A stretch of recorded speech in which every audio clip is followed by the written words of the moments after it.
Թուրքիայի խորհրդարանում падգամավորների անձեռնմխելիության սահմանափակման վերաբերյալ օրենսդրական փոփոխության շուրջ քննարկումները վերածվել են աղմկահարույց ծեծկռտուքի։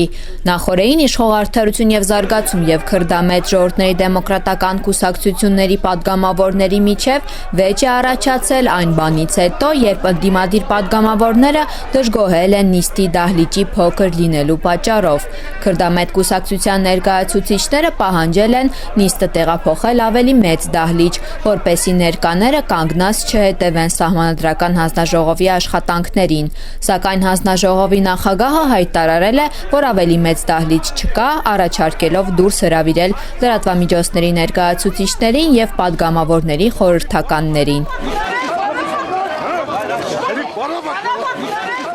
Լրագրողները լքել են դահլիճը, բայց կրքերը ավելի են բորբոքվել, երբ Քրդամետ կուսակցության падգամավորները առարկել են իրենց խորհրդականներին դահլիճից դուրս հրավիրելու որոշման դեմ։ Նիստը ընդմիջվել է, սակայն վեճը չի ավարտվել։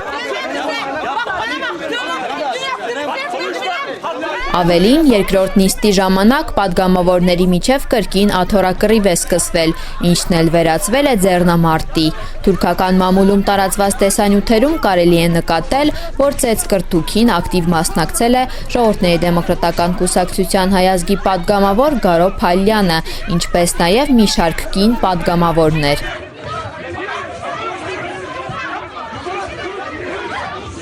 Իշխանամետ և ընդդիմադիր ուժերի միջև տեղի ունեցած քաշքշուկի հետևանքով 5 падգամավոր է տուժել, իսկ նիստը հետաձգվել է մինչև երկուշաբթի։